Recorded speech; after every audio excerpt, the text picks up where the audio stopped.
Welcome into NHL Tonight. First shift for a Thursday, March the 27th, 2025. EJ Hradek here in lovely Secaucus, New Jersey, and at his palatial estate there in Boston is Mr. Billy Jaffe. Billy, good to have you with me today. EJ, great to be with you today, my friend. Long time. And we had some news today, so let's get right to it. First things first, the Philadelphia Flyers making a move.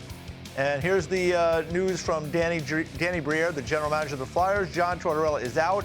Today I made the very difficult decision to move on from John as our head coach. John played a vital role in our rebuild. He set a standard of play and reestablished what it means to be a Philadelphia Flyer. John's passion on the bench was only equaled by his charitable work in our community.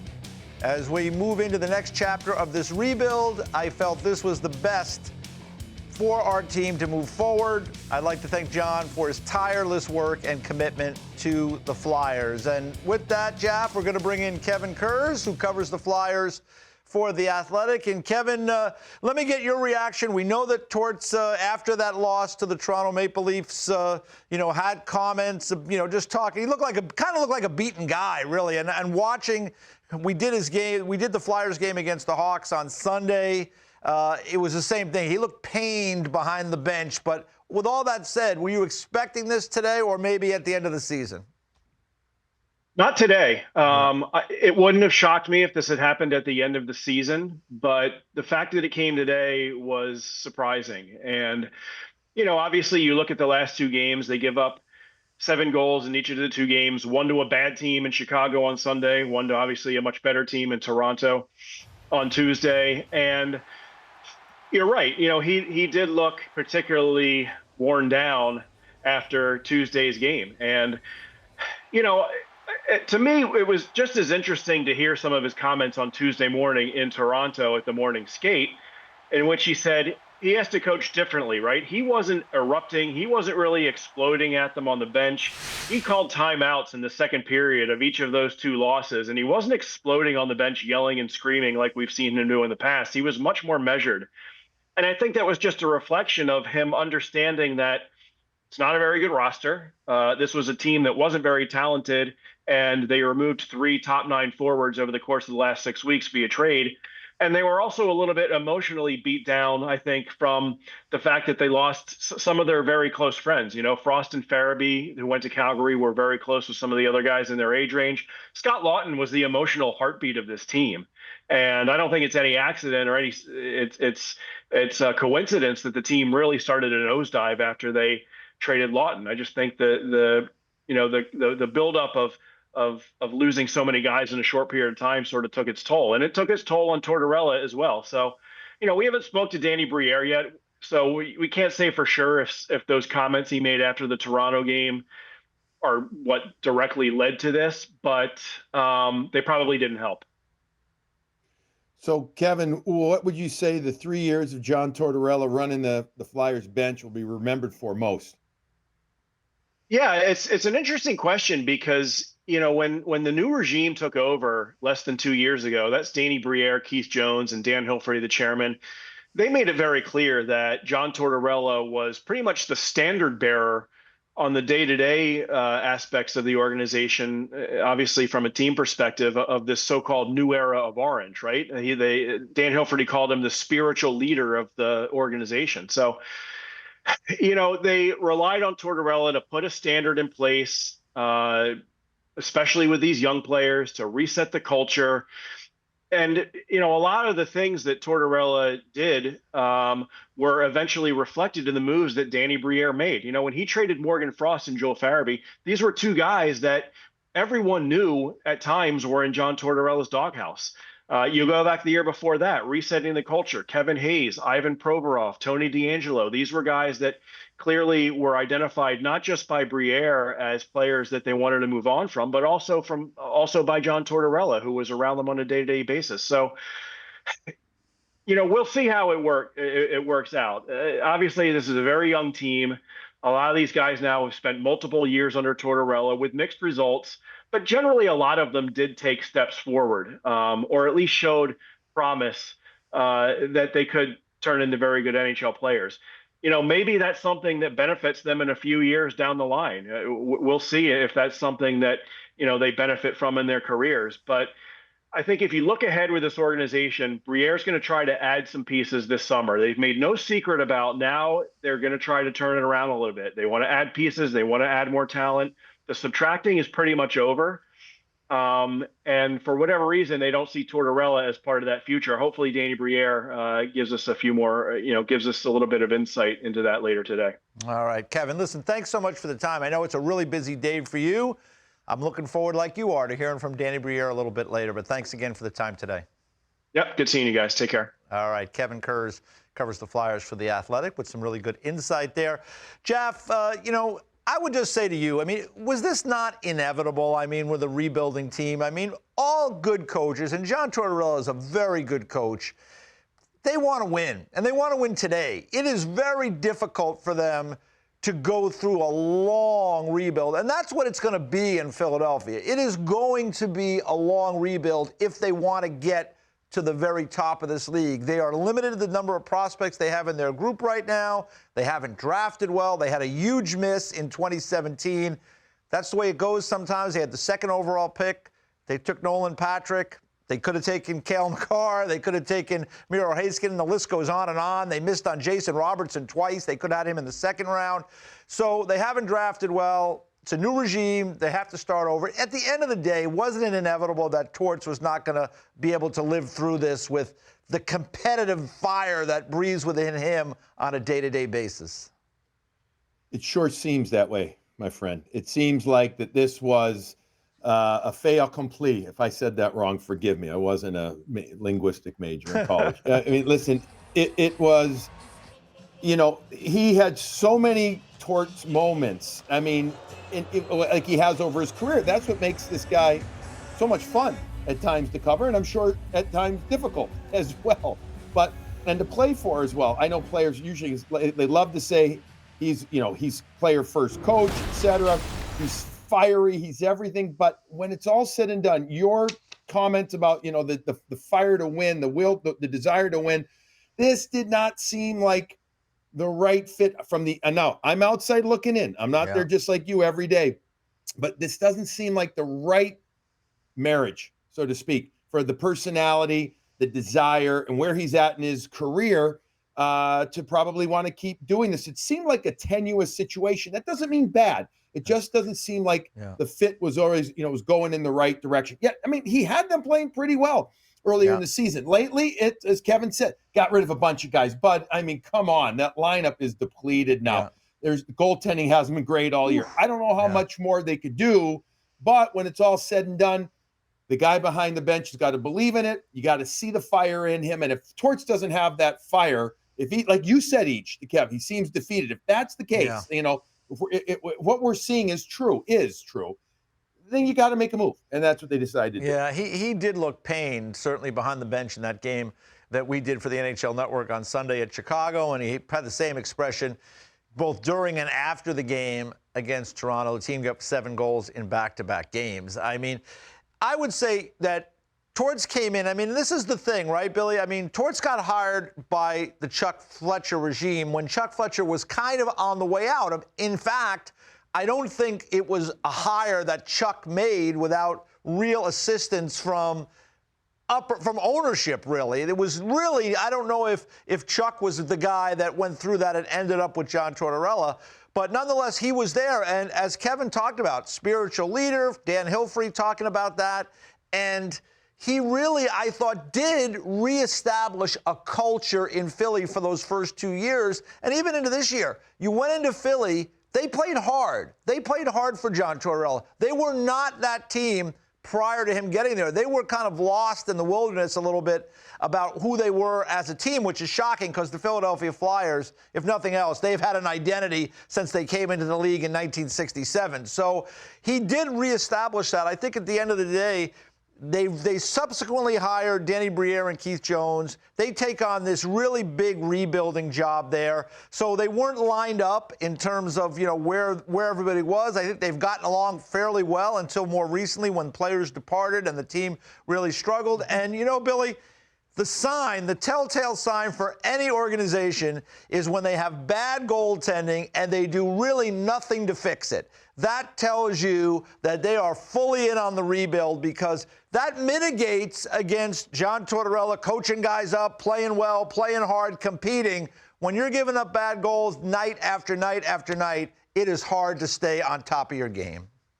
Yeah, no question about it. And you could tell by the body language of the team that they're struggling. They know they're undermanned. I mean, I'm witnessing it firsthand with the Boston Bruins right now, EJ. It's the same type of thing. Your point about the goaltending, I think, is dead on. I mean, they've been outscored in the last 10. I haven't won 8-1, 42-18. Yeah. Like, holy smokes. You know, I mean, there's steps to the rebuild. And they don't always go according to plan, but you have to have a plan. I'm assuming Danny Briere and Keith Jones have that plan. And I think that with John Tortorella there, I really agree with you a lot about re-identifying or reestablishing some of the culture that they want. The league has changed. You know, the Flyers aren't going to be the Broad Street Bullies anymore. They're just not. It's like the Bruins aren't going to be the big bad Bruins. I mean, the game has changed in that regard, but you still need to have some of it. I think he had the passion for a while. I do. I think he had it. I think he believed. I think he really enjoyed, if not even more than loved being in Philly. That's his mentality, right? Yeah. I mean, that city is his type of place. But I do think the reality of the situation, especially come post-trade deadline, you've got the big trade with Calgary previously, but then the other players that go, the Laughtons, the Johnsons, leaders. These are leaders. These are veteran players that probably could handle him even more, you know, or understand him more. Yeah. That's probably the better way of putting it. When they're gone, the team's not doing well, partner. It's really disheartening. And I think he just felt it. And what I always loved about him working around him is he says what he feels. You might not always agree, but you know what? He says what he feels, and I think that's awesome. Yeah, and another thing that happened the other night is he benched Cam York for about, I think, the last 50 minutes of the game. Now, Cam York is, you know, one of their higher draft picks, going back a couple of years ago, 2019, he was 14th overall. So that's an important young player for that team. So, you know, maybe that plays into it as well. Who knows? But at the end of the day, Bradshaw takes over on an interim basis. I'll be curious to see who's next. I think David Carl at the University of Denver is going to be someone that NHL teams are going to seek out. I would think he would be on the list for the Flyers. Probably he's on the list for a number of teams, Chicago Blackhawks, another possible landing spot. The Flyers went that college route several years back, so I don't know if they're going to go in that direction again. It'll be interesting to see who is next in Philly, because regardless of what they say, there are just not enough great free agents that are available to turn your franchise around quickly. This is going to take time, and whoever comes in next, assuming that it's not going to be Bradshaw, Jeff, I just think it's still going to be a building process. Yeah, and that's where, as a coach or a coach-to-be, I guess you've got the leverage to say, okay, I'm happy to do this, but it's going to be a longer-term process, so maybe we need to add another year to that deal that you're talking about because of how long of a process it's going to be. It also is going to take the right mindset. You've got to get the player or the person that can understand that the players they have in front of them right now, are going to make mistakes, that there's going to be those growing pains, that you're going to have to balance that I want to bench him, but I can't type of thing. And I have to stomach the fact that player is going to, at times do things that is going to perhaps impact the team in a less than positive way. And I just mean by making mistakes, leading to turnovers, goals, et cetera, that kind of stuff. But it does take a different mindset. And you have to see in that new coach, whomever that is, you have to see future with that coach too. You have to say, all right, they can start with the clean slate or the clean canvas, but now in 5 years, we can see a beautiful picture with this guy. But we're in a win now business. That's where management and ownership have to be true and honest and say, we'll take that short-term pain for long-term gain. That's what it's going to end up being. Yeah, no question about it. So that's the news today. John Tortorella, relieved of his duties in Philadelphia. Bradshaw takes over on an interim basis to finish out the season. Flyers are amongst the teams in action tonight. 10 games on the slate. Flyers taking on the Montreal Canadiens tonight. An important game for the Habs. Coming up next, talking about coaches, we got a good one coming up next. Rick Bowness joining us next. Catch up with Bones on First Shift.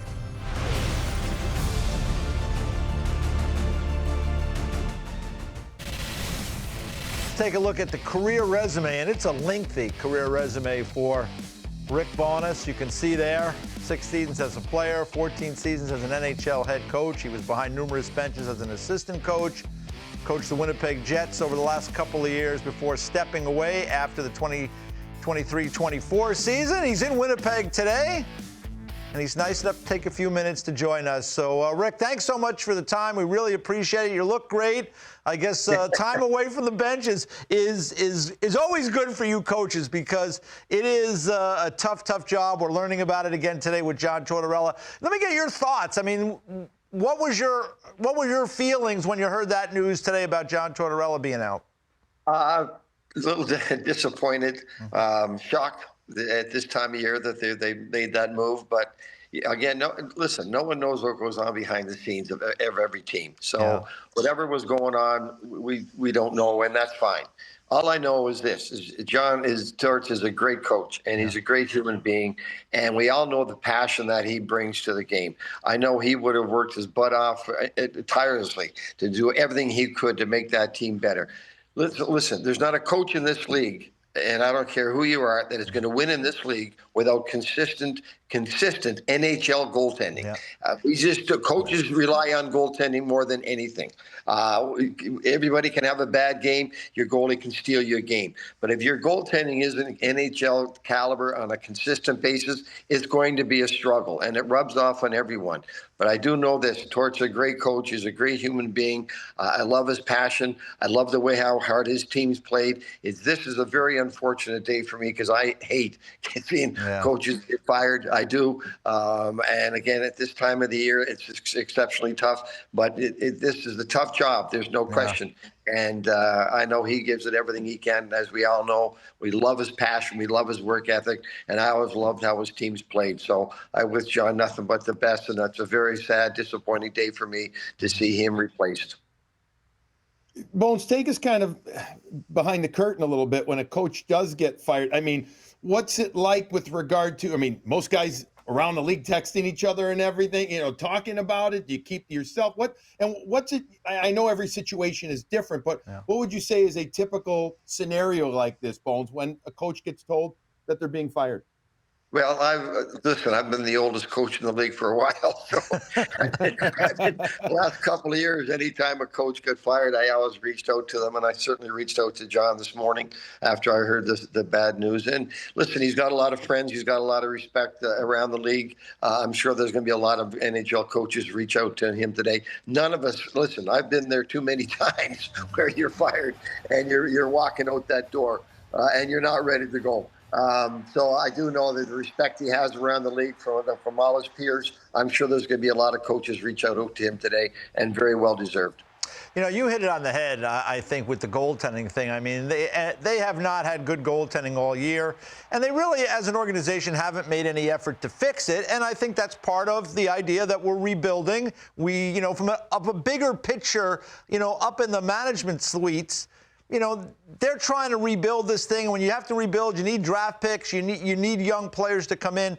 From a coaching standpoint, and you've seen it all, Rick, like, how hard is it to coach in that type of situation? I got to think it's really, really difficult, because the players, the coaches, anybody on that bench, everybody's very competitive. They all want to win.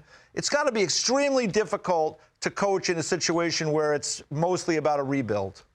Well, it is, and I've been there far too many times. Yeah. But listen, and I don't know the Flyers goaltending is very well. Danny and Jonesy, they've got confidence that these are the goalies that are going to carry them into the future. Then we all have to learn to live with that. Okay, these are the guys. Then you learn to live with it, and you just try to make the most of it. You try to get the players to play better in front of them, to tighten it up, and not give up the chances that they can't handle. So the team in front of them, the coaches, they all have to work with the young goaltenders. But again, if Jonesy and Danny think these are the guys, then you learn to live with it.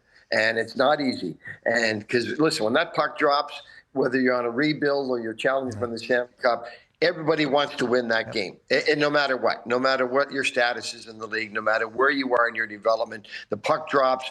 We all sign up to win. We don't sign up to just keep losing. We sign up to win, and that's our job. And it gets very frustrating when you're doing everything you can and it's still not working your way.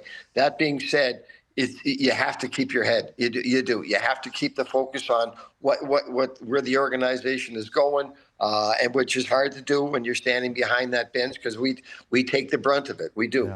Yeah. But if that's the goal and that's where we're going, then that's where we're going. And it just takes a total buy-in. The players have to be aware of it. Coaches, everyone has to be well aware of it, and that's where we are.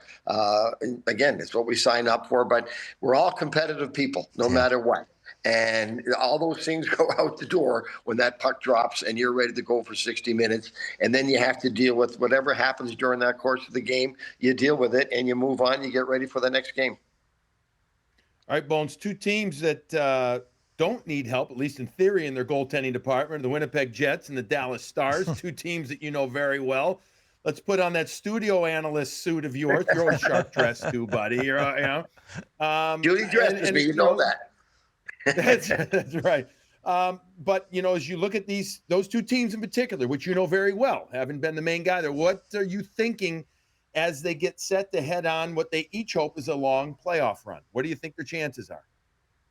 Very, very good, and they are. And listen, that's a tough division, as we know. And you look what Colorado did. They fixed their goaltending in 10 days. They went out and got 2 new goals, and both those guys are National Hockey League goaltenders. And how you look at Jake Ottinger, a young kid, is a great young goaltender, and you love him. He's a competitive kid. He's, again, your goalie has to be respected by everyone who's playing in front of them. They've got to want to go out there and block shots. They've got to want to take hits. They've got to do that extra mile to help your goaltender. And the players in Dallas have a ton of respect and faith in Jake, and he will deliver. He is an outstanding young individual, and he's an outstanding young goaltender, and I love the kid. With Hellebuyck, man, you're not going to get anyone better. He is the best goalie in the league to this day. There's no question. He's shown it the last couple of years. This guy is big, he's athletic, he's competitive. The thing that's driving both of these two teams, and probably more so than Hellebuyck, is the lack of playoff success they've had. They know they're better than that, right? Bucky knows he's a lot better than that. I think that whole team here in Winnipeg, they've said, okay, look, we're a better team than we've shown the last couple of years in the playoffs. We're going to tune it up here, and they've done a great job this year. Scotty and the staff have done an outstanding job. Again, you've got to have the goaltender. They've got the world's best right now in Hellebuyck, and you love the kid. He's another guy. The players love playing in front of him. He works very hard every day in practice. He's got a great attitude. He's got a tremendous athletic ability and a tremendous competitor. But you got to love Jake Ottinger as well. You're looking at 2 of the best young goalies in the game today, and both those teams are lucky to have them. You're talking about goalies, so I'll add another one to the mix, Jordan Binnington, because the St. Louis Blues are red hot. They are pushing right on the door of the Minnesota Wild. They've climbed into a playoff spot. We talk all the year long, like the Winnipeg Jets have had a great season, Dallas Stars, great season, Vegas Golden Knights. And then they get the reward in the first round of the playoffs is to play a guy like Jordan Binnington, who's been a hot goalie, who's won a Stanley Cup in the past. We've seen it in other seasons. What do you make of the Blues right now? How concerned would you be playing the St. Louis Blues with how well they've played in the last several weeks? Well, you're talking about Binnington. There's a guy that just took off after that 4 Nations. Yep. That 4 Nations, it helped Brady Tkachuk. It helped a lot of those young players, that exposure they got and how well they handled it. And now Binnington's just taken right off from that. So that whole 4 Nation experience has helped a lot of teams, that is no more so than the St. Louis Blues. I know Jim Montgomery's a great coach. I worked with him in Dallas, obviously, and I knew when he went in there, they made a coaching change to get that team in the playoffs. There's no question. And they brought in Monty, who's the right guy. And listen, he's a great coach. He's got that team playing really well. He's got them believing in themselves. He's got those young players playing at a very high level. Kyrou, Thomas, they're in Holloway. They're great young players, and he's got them playing to their ability. They're playing as a team. I love their team game right now. When you're playing a team like St. Louis, their team game is on. Their goaltending is on. The young guys are delivering. They are going to be a very, very tough out. They are, to my mind, they're going to make the playoffs. I know it's a battle right now for everyone. The way they're playing, they're the hottest team in the league right now. They're going to get in, and man, oh man, are they going to be a tough out? There's no question. Rick, you're always one of my favorite guys to meet or run into on the tours. You went around and saw everybody. You're always affable and very approachable to every media person. But now that you've kind of sort of joined the dark side of media people a bit and everything, tell us how you're enjoying it, what you think of it, and how your experience has been.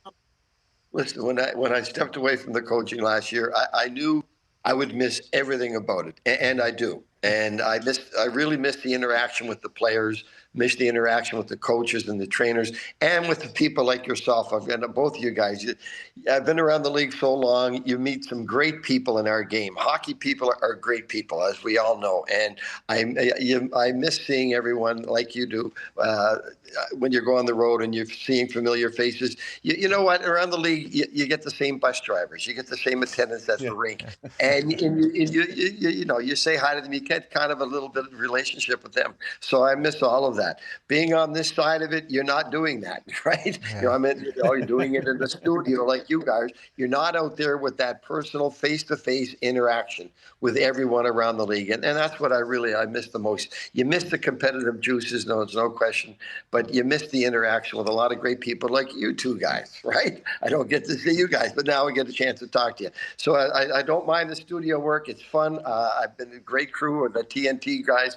Liam and the whole crew have been outstanding to work with. They've been a big help to me. I'm a coach. I'm not a TV guy. Yeah. So they've got to help me get through this, get me through some rough waters here. But when you're in a studio, it's a big difference than going into the rink and seeing a lot of familiar faces. Hey, Rick, you have so much experience. Do you get calls from other coaches or younger coaches and just reach out to you and just try to pick your brain at all? Because, that's what I would do if I was a young coach in this league. I'd be looking for guys like you that have that world of experience. I've had a couple young coaches reach out to me this year. Yes, they'll rename that. Yeah, you're quiet. Their name, but I have had them reached out, and just to ask me that. Okay, what do I do next, and how do I handle this situation? So yeah, that's happened a couple times this year. And I'm here to help anybody. I'm here to help you guys. I'm here to help anyone. Listen, I'm an old man now, but I can help out some people. Jeff, I don't know. He looks pretty young to me. Look at that hair. Well, I was going to say, he's always looked young. He would come off the ice, a few years ago. No sweat. The hair was good. Yeah. No problem. This was after getting the D flowing and everything. Everybody was good. He's always has a smile on his face. How much hockey are you able to watch? Are you watching every night? Are you catching games all the time? Have you been able to more or less stay up on the league? Yes, I watch hocky every night. It's unreal. My poor wife, Judy, right? She's like, hey, Judy, we're going to step away from hockey for a little bit. Okay, the games start, we're watching hockey every night. And I've always said this, when I step away, I'm going to miss it. My wife, Judy's going to miss it just as much, if not more. And she misses it as well. But, she likes her shows, so there's times she goes off and watches her shows. But no, there's games on every night. And I make sure the TV's big enough that I can see the games. And I'm watching games every night. Watch a lot of Winnipeg, obviously, and a lot of Ottawa. My son Ryan, as you know, is assistant GM there. So I've watched a lot of Ottawa Senator games. My daughter works for the Utah Hockey Club, so I'm watching them. My daughter-in-law works for the Colorado Avalanche, so I'm watching them. So I try to hone in on the family teams first and foremost. But I do watch a lot of hockey. You are connected everywhere. And I'll just leave you with this. You look tan, rested, and ready. So I'm not ruling anything out. Great. I'll just leave it there. Okay, sounds good. All right, Rick great Bowness, to see you, Bones. longtime head coach in the NHL, now doing a lot of great work at TNT. Bones, thanks for the time today. Always a pleasure. Great to see you guys. Miss you. Take care, man. Rick Bowness joining us today. Buddy. Coming up next on First Shift, Lindsey Pennell joins us. She's with the National Hockey League Coaches Association. Perfect follow to Rick Bowness. That's next on First Shift.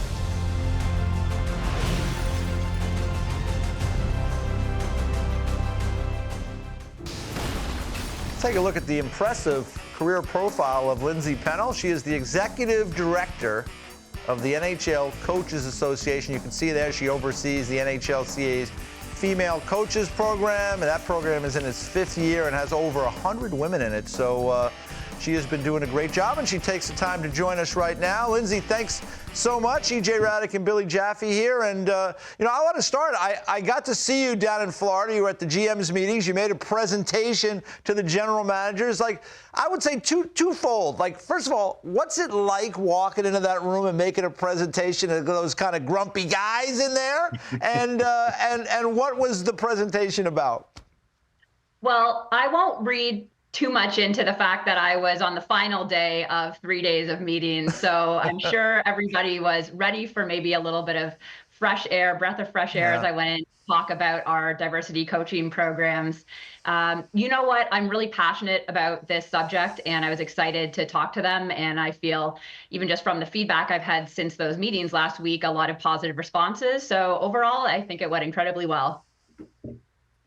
Tell us about that diversity program. I know it's a pretty general question, but what the main focuses are so people can better understand. Yeah, so we're in our 5th year of running our female coaches program. And really what we endeavor to do is support women who aspire to coach in the NHL. And we do that through 3 different pillars of the program. The first is networking, so helping them expand their network within hockey. Obviously, that includes a lot of connections to our NHL coaches, to our American Hockey League coaches as well, and to those in the hiring positions like general managers and assistant general managers at the NHL clubs. So that first pillar is all about networking. The second piece that we do for the women is support their skills development, both on and off the ice. So of course, you have to know your X's and O's, you have to know your systems to be a good coach, but there's so many soft skills that go into being a phenomenal coach, whether that's communication or conflict resolution or building team culture. We try to support the women in our program by giving them exposure to different seminars and workshops all around the skill development needed to be a good coach. And then the third pillar is all around visibility and exposure, bringing light to the women in our program through interviews on your network or through doing podcasts or other speaking engagements, and just shining a light on them so that it becomes normal for women to be coaching men's teams, for women to be, standing behind the bench of a professional sports organization. And Lindsay, this isn't just about helping, women and others to try to be coaching at the National Hockey League level. Some people just have an aspiration to coach at, say, Division I and NCAA. Some people might want to coach Division III NCAA. I mean, this is about coaching at all different levels, correct? That's exactly it. Wherever our coaches aspire to coach to, we try to help them along the career path to get there. A really good example of that is Corey Chevry. She's the head coach now for the PWHL team in Montreal. She started in Canadian University men's hockey and really wanted to have a presence in pro women's hockey. And so when that league came around, we helped her be ready to step behind the bench as a head coach in the women's pro league. So you're exactly right. Wherever across North America, whatever league these women aspire to be in, we're doing our best to help them achieve those goals. Lindsay, what's it been like for all your time? You've been with them for a long time, but working with a lot of NHL head coaches. A lot of times these guys kind of like alpha dogs and everything, how they are, but yet I'm assuming behind the scenes or off the bench, so to speak, do you see them differently? Interaction. What's that interaction been like for you? Oh, behind the scenes, I think it's a completely different story than maybe what the public sees. We wouldn't have had the success that we have with our female coaches program without the support of our NHL coaches. Over the past 5 years since we started the program, we've had more than 75 NHL head and assistant coaches volunteer their time to lead webinars, to lead coffee chats, to welcome women into development camps and other in-person job shadowing opportunities. So, they've embraced it because ultimately, as a head coach of your team, you are tasked with finding ways to win. And if you don't have diversity of thought and experience and perspective to try to accomplish that goal, I don't think you have a great shot at achieving it. So they're completely open and have embraced the program. And again, we wouldn't have the success we do without their support. And Lindsay, it's been kind of a breakthrough year with Jessica Campbell now in Seattle as an assistant coach there. I'm sure that that's been really exciting for you to watch that unfold this year. Oh, it's been incredible to see. I mean, when we first started our program, I said within 7 years, I'd love for there to be a woman on the bench at the NHL. And we did that in, 4 years. So that's just a great milestone to have accomplished. And I think Jessica has done a phenomenal job sort of carrying that torch as being the first. She's had a lot of attention on her. She's had a lot of asks outside of just her day-to-day role of coaching the Seattle Kraken. And so for her to be the first and to have, done it so seamlessly and inspiring many more women to follow in her footsteps, it's been a great season, this 2024-25 NHL season. Oh, I thought I don't know if Billy was going to jump in there. I didn't want to step on him, but yeah. No, I'm back. All right. Do you want to, Billy? Go ahead. Well, I was just going to ask, do you have a goal in mind, a number in mind of where you want to get to, or is it just kind of organic? Let it come, out, so to speak, and see how many female coaches can end up taking over or getting involved in places in the near future. Yeah, we don't have a specific number because really finding the right fit for any coach in any NHL organization isn't just about sort of your resume, right? There needs to be a personality fit and a culture fit and sort of that organic team mentality amongst the coaching staff. So ultimately, we want to see more women behind the bench in the NHL and in the American Hockey League as well. And there's been some hires even over the past year in the American Hockey League as well for some women who are coming up following in Jessica Campbell's footsteps. But just as important are getting more women behind the bench in the development leagues that traditionally lead to the NHL, right? We need more women in the USHL, in the NCAA, in the CHL, right? Those, when you look at the profile of an NHL head coach and certainly all the assistant coaches, they've come through those leagues. And so ensuring that women are in those same spots as well and getting that experience is a goal for us as well. I know that the organization meets at the draft usually, and because I see all the coaches there, and you bring coaches in, really a wide-ranging group of coaches for that. Like, what is that meeting like with you have the people at the very top of the profession, the NHL guys. What is that meeting like? Are they trying to share ideas with one another? Are they talking to younger coaches there? How does that shake out? It's such an inspiring event to be at, and we are holding it this June in Toronto. We're anticipating just over 500 coaches from across all levels of the sport across North America coming together to join us. And so we're excited to be able to continue with the event.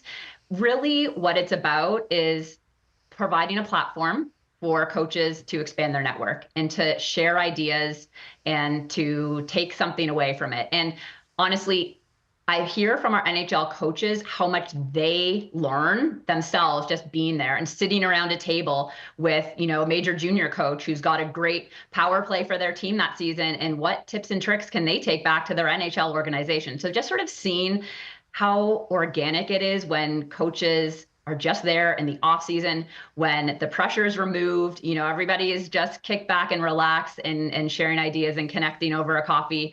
It's really exciting to see. So we're excited to be back this June with our NHLCA Global Coaches Conference. All right, it's good to see. Lindsay, thanks so much for the time today, and continue the good work with your mission and working with all these coaches. It is a tough job. We've seen a little news on coaching today with the John Tortorella situation. We just had Rick Bowness on the show, one of the terrific coaches for many, many years. These guys work really hard. These men and women work really hard in these jobs. It is not easy. Continued good luck with your mission. Appreciate it, EJ. Thanks, Billy, for having me on. All right. So that's Lindsay Pennell from the NHL Coaches Association. Coming up next, we're going to talk a little bit about the Western Conference playoff chase. Some big games tonight. That's next on First Shift.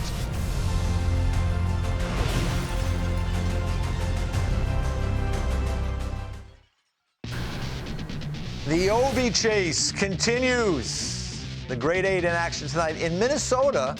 Comes into the game with 889 career goals, 5 behind, tying Wayne Gretzky. And you can see here, he likes playing at the XL Energy Center. Jeff, in 13 career games, he's got 15 goals in that building. Gets Gustafsson tonight and a Wild team that's struggling. Ovechkin, maybe he gets to 890 or maybe even more tonight in a place that he likes to play. Doesn't he have the most goals against Marc-Andre Fleury? Isn't that in his career? I mean, obviously because He does. when he was playing for Pittsburgh. But Yes. Marc-Andre Fleury will not be playing tonight. At least he ain't starting. No. So we'll see if he shows up at some point. But I know. it's amazing. This guy just keeps rolling, too. He does. And what I was saying in jest is maybe he was hoping that Fleury, the flower, played, in the game. But no, he's rolling, man. He's playing good hockey right now. The team's playing good hockey. Mangiapane scored the last couple of games when he hadn't previously been scoring. The depth for this team coming through. There's no question, Age, that the passion behind this chase, the electricity, the energy is all fueling this team to get to another level, I think. And they've been really on it, not all year long, but definitely the second half of the season. They've avoided big lulls. They've been great all year. Ovechkin himself is revitalized. He seems to be just in a great headspace. If this is making him nervous at all, sure doesn't seem it. You know what I mean? No. This is just like, okay, I'm doing my thing. So it's been great. And this should be fun. This is a big game, too, for Minnie. They need this game. Like they want to play well in this one. No question about it. We talked a lot about coaches today. You got two good ones. You got Spencer Carberry, done a great job in Washington, could be the coach of the year this year. You have John Hines, who's done, I think, a terrific job in more difficult circumstances, a lot of injuries. Yes. And you're right. We take a look at the Western Conference playoff chase. I mean, the St. Louis Blues have just been lights out good over the last several games now, and they've kind of they're right on the heels of the Minnesota Wild right now to maybe even jump ahead of them. Here's a look at it. 83 points for the Blues, 85 for the Wild. Wild have a game in hand. Canucks now, they're still playing on this road trip where they've had some success of late. They got Demko back. They play tomorrow night against the Blue Jackets, but, they're right back. The Flames are in the mix. The Utah Hockey Club is trying to hang in there. But this is a big game for the Wild tonight if they want to kind of stay out of this mix at the bottom. Yeah, no question about it. Because, one team's rising, as you mentioned, St. Louis, hottest team of anybody in the league. And then you get the Minnesota team that at times it still has good structure, still plays tough brand of hockey, et cetera, but it hasn't been nearly as consistent. Yes, they've been, really hurt by some injuries, obviously Kaprizov being the big one that we always referred to. But in general, this team has kind of treaded water in this time. And this is a St. Louis Blue team. If the Blues can elevate above them, that'll put doubt, I think, in the mind of the Minnesota Wild, even more doubt than they have right now. They can say all the right things, but from the outside looking in, partner, I got to imagine there's some, all right, hey, we need to get better, guys. We haven't been good enough thought to this. And meanwhile, St. Louis is saying, hey, we are better. We're playing our best hockey right now. I got to imagine the confidence of the St. Louis Blues is really, really high. Yeah, the Blues are playing the Nashville Predators tonight, a game that is favorable to them. We'll see if they can get the job done. And then you have the Calgary Flames, who've been a great story all year. I mean, they were a team that everybody thought was kind of in rebuild mode, but they've come out and just put their nose down and just worked hard all year, and they're still in the mix. They've got games in hand, and they're playing the Dallas Stars tonight. And it's a good night because the Stars played last night. They got pushed at the very end of that game by the Edmonton Oilers. Ended up being a 4-3 final score there. So, for the Calgary Flames, who have been playing well and winning games, this is another opportunity night at home against a team that might be a little tired.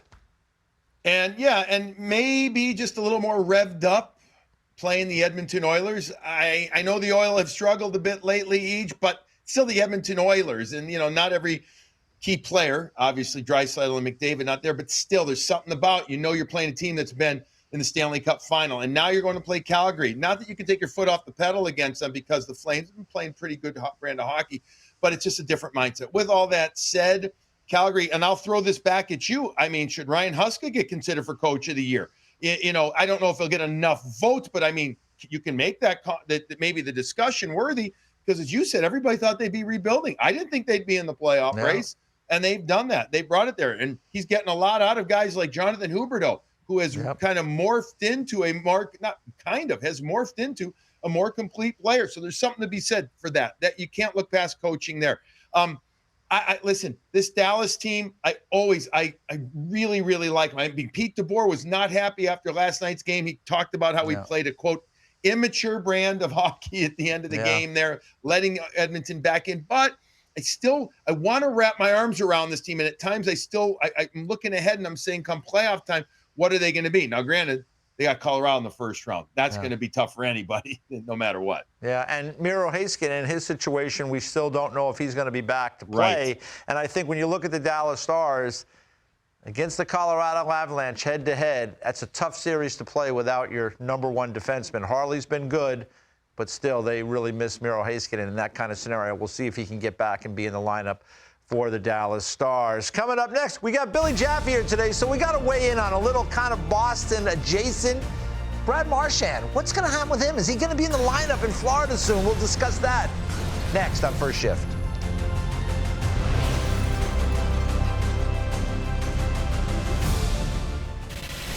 Here's a tweet from Jameson Olive with the Florida Panthers. Paul Maurice says no decision on Brad Marchand until tomorrow. If he plays, he'll be on a line with Samoskevich and Bennett, his old buddy, Sam Bennett. So, Billy Jaffe.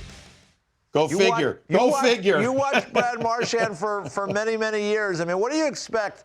How do you expect things will go down in Florida? How has he looked this year prior to the injury? Well, he's the second leading scorer for the Boston Bruins. Yeah. He was still doing pretty darn well with the Bruins and, taking on the role of captaincy last year. This year was even more emotionally draining given the circumstance of what was going on with the Bruins, firing Jim Montgomery, bringing in the interim coach and Coach Sacco, but then all the other stuff, the injuries they've dealt with. Yeah. It was a tough task this year. I wonder if he's had just enough time, and he probably has, to just settle down after the craziness of what was trade deadline day and the whole, obviously, trade surrounding him. And maybe now just fits in the last few weeks and getting healthy and getting probably a little excited to get back on the ice to play the sport he loves more than anything. And he's going to get an opportunity to play with a really good team. Yeah. But I guess it can't. I think you would understand this too.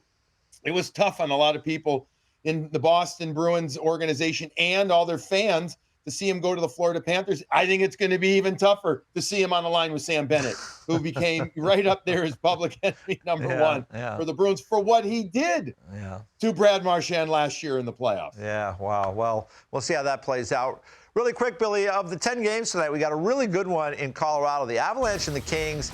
You can see here a season comparison with these two teams. Kings way better at home, but still a really good team. What do you make of this one tonight?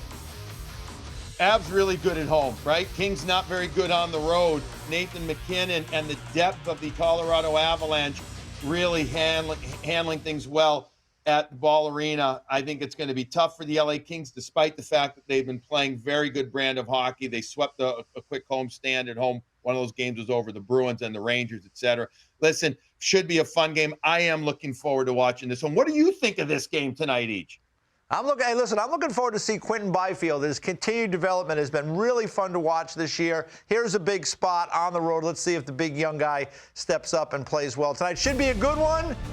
The Avalanche and the Kings. Jeff, that's all the time we have for today. NHL Now is coming up next. They'll have more on the John Tortorella situation in Philly. That's next. See you tomorrow.